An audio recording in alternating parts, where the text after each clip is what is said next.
Hi, welcome to this video. My name's Freya and I have a little yoga business called Essential Yoga with Freya.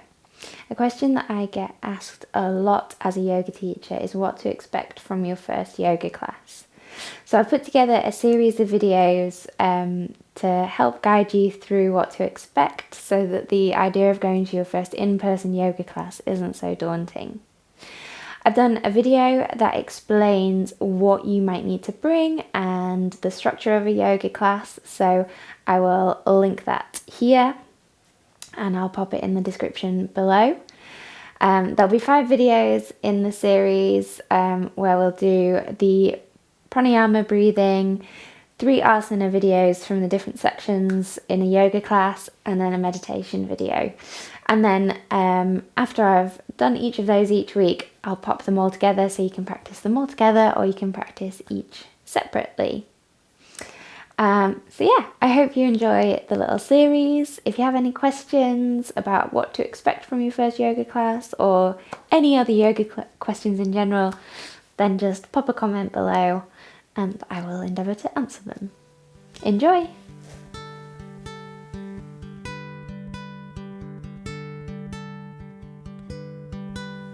So the first part of the yoga classes that I teach is Pranayama, which is our breathing practice. Not every teacher structures their classes in this way. It's just something that I like to do because for me the Pranayama side of our yoga practice is extremely important, so I like to take some time on it at the beginning of every single class. So I tend to do around 10 minutes within a 90-minute class of Pranayama. So as beginners, we go back to basics with our Pranayama practice. So today I am going to do the full Yogic Breath with you, which is a 3-part breath which helps teach you how to breathe fully and efficiently.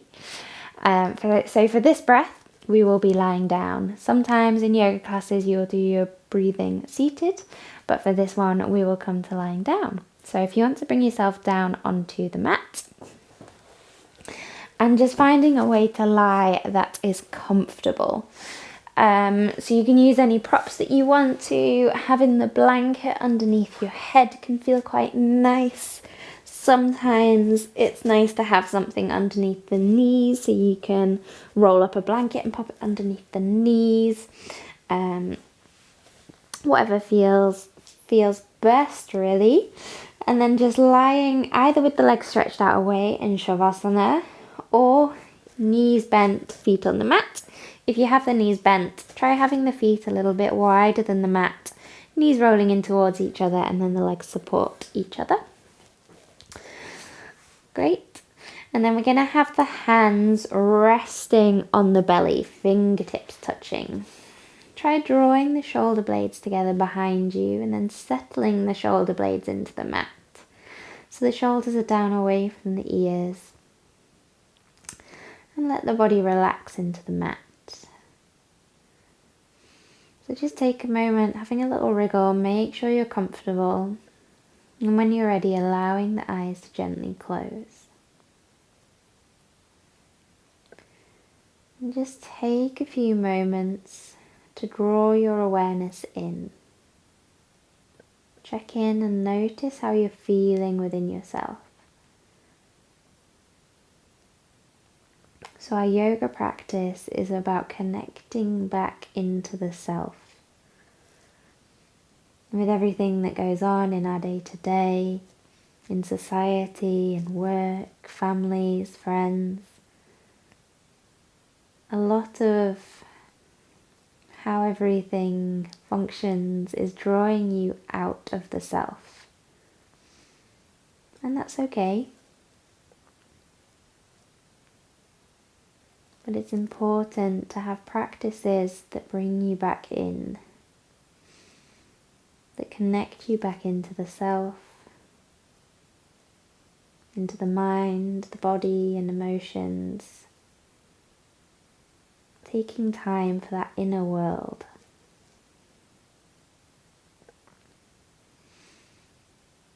So just use this time to connect into that. Notice how you're feeling within yourself, not in relation to other people, not in relation to your surroundings, just you. How do you feel within yourself?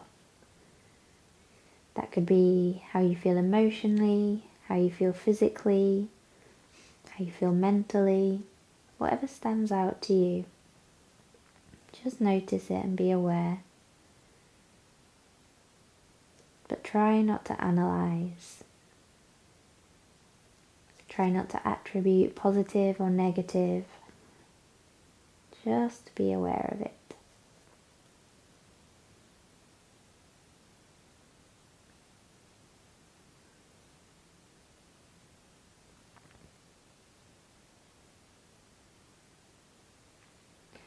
And then let that awareness come to settle on the breath. So before we change or alter the breath, just notice how it's flowing through the body.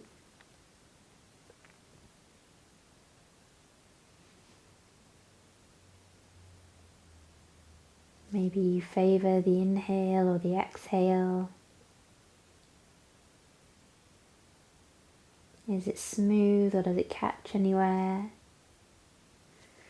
Are there natural pauses in the breath?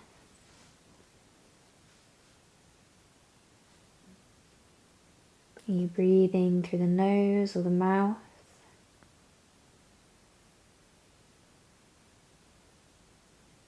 How does the body move when you breathe? Just notice. Again, try not to judge it. Don't worry about right or wrong, just notice.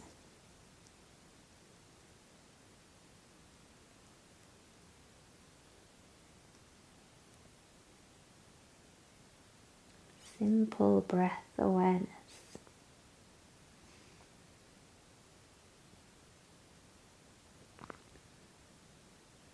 And without forcing, just see if you can start to breathe through the nose.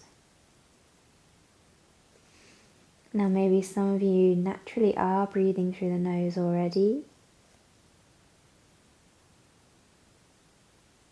However, mostly in our modern society, people have started breathing through their mouths more. So breathing through your mouth connects into the sympathetic nervous system. That's our fight or flight part of the nervous system. So because life is faster, a bit more anxious, we breathe in that fight or flight mode. When we start to breathe through the nose, you connect into the parasympathetic nervous system, that rest and digest side, the calm side of our nervous system. So we need both, but we need them to be in balance. Too long in either side isn't very good for us.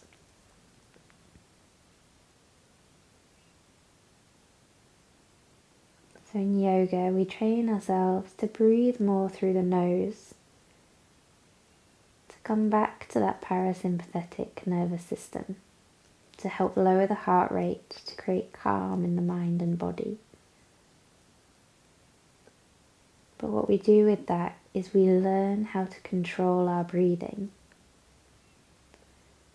So we know that when we need to, we can breathe through the mouth, and we can connect into that sympathetic nervous system. Our body will let us know when that's needed.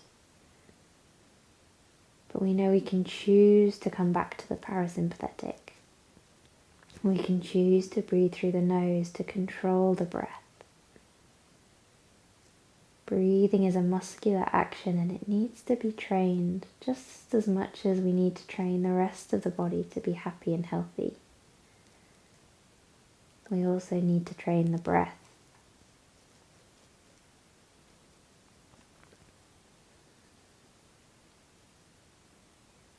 So if you're not used to breathing through the nose, take your time with this. Have a few breaths through the nose, and then breathe as you normally would for a few breaths. And maybe throughout your day, just check in and notice. Whenever you can, if you can take a few breaths through the nose, And gradually start to increase the time breathing through the nose throughout the day.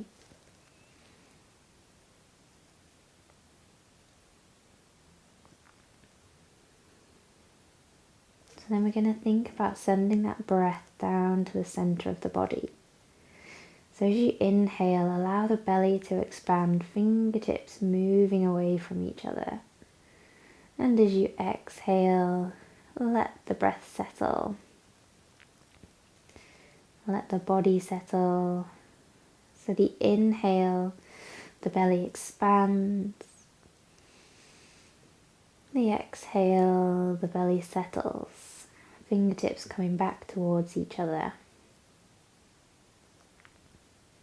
And just keep going like this, inhaling, belly expanding as if you're breathing into a balloon. And then exhaling, belly settling, as if you're letting the air out of the balloon.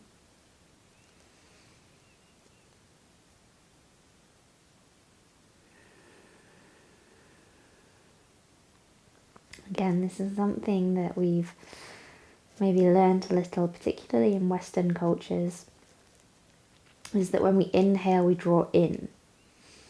Now that's what we call paradoxical breathing. The correct way and the, let's say, the better way for longevity, let's say, to breathe is to inhale and expand. So you inhale, the belly expands, the diaphragm moves down, creating space for the lungs to expand and creating almost like a vacuum. So imagine the diaphragm like a pump action. Great. And then the exhale, the diaphragm moves up, sending the air up and out.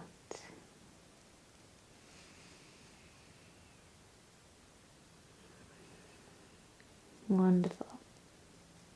So again, this breath, this abdominal breathing helps to lower our heart rate, draws into the parasympathetic nervous system.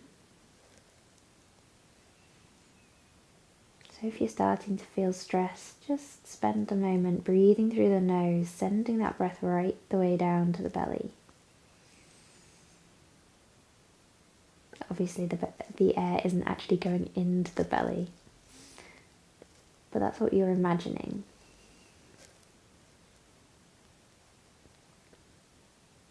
Great. So then we're going to slide the hands up so the hands are resting on the rib cage. So just resting on the sides of the body, feeling that rib cage. Now this time as you inhale, I want you to imagine that breath going into the center of the body. So, in the center of the body, into the rib cage. So as you inhale, notice how the rib cage lifts and opens. And as you exhale, notice how it comes in and down. So inhaling, lifting and opening. Exhaling, coming in and down. So you might find now as we're focusing on breathing into the rib cage, you're starting to feel a little more energized. So this breathing into the rib cage, the thoracic breath, this is associated more with action. So you probably notice when you run, when you walk, when you do anything that's more cardiovascular, you will find that you start to breathe more into the rib cage. The ribs lift more. You're breathing into that central part of the lungs.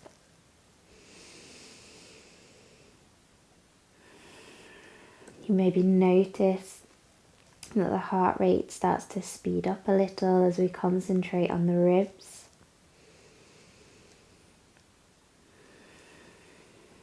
Again, this is how we start to train our breathing. We have the ability to slow the breath, to calm the heart rate. We also have the ability to speed it up, to increase that heart rate, increase that blood flow, to help us when we need to be active. Great. Then lastly, we're going to slide the hands up so they're resting on the chest. So breathing in, take your full breath in and then take in just a little bit more air. And then exhaling. And you'll feel that the breath goes right the way up to that top section of the lungs, what we call the clavicular breath. We'll only do a few rounds of this because this breath is associated with maybe feeling a little anxious. So when we breathe like this, we're completely filling the lungs. We're finding that extra little bit of space. Wonderful. Then release the hands and just let the hands come to rest down by the sides, palms facing up. Now we're going to add those 3 sections of the breath together for what we call the full yogic breath. So as you inhale first, send that breath down, letting the belly expand. Then breathing into the rib cage. And then taking that extra little bit of breath in, breathing right up to the top of the lungs. Then exhaling from the top to the rib cage and to the belly. So inhaling belly, rib cage, chest, exhaling chest, rib cage, belly. And just continue in your own time. Imagine it like a wave going through the body. Inhaling belly, rib cage, chest. Exhaling chest, rib cage, belly.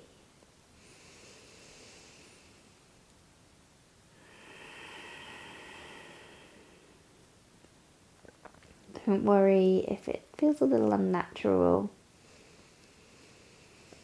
It takes a little while to get that definition between the 3 sections. To get the brain to check in.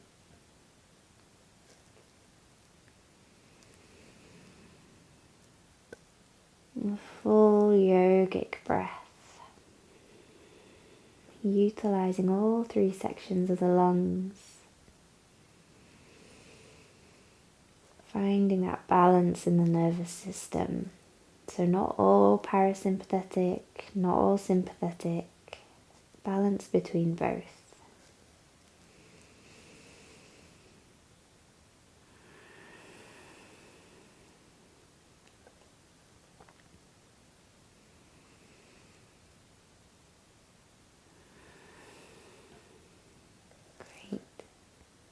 So throughout your yoga practice, whenever you can, see if you can tune back into this breath.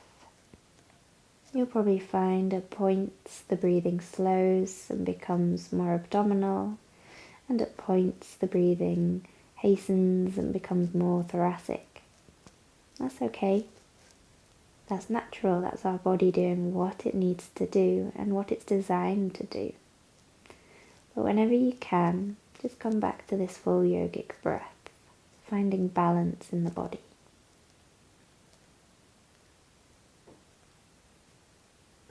Lovely. So you're just going to let go of the awareness of the breath.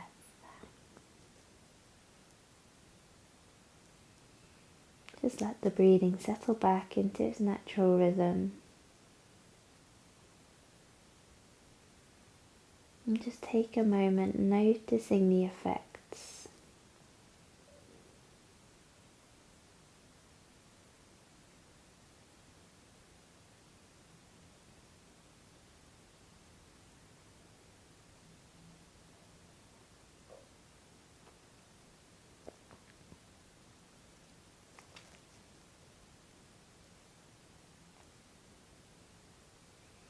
And when you're ready, just moving gently,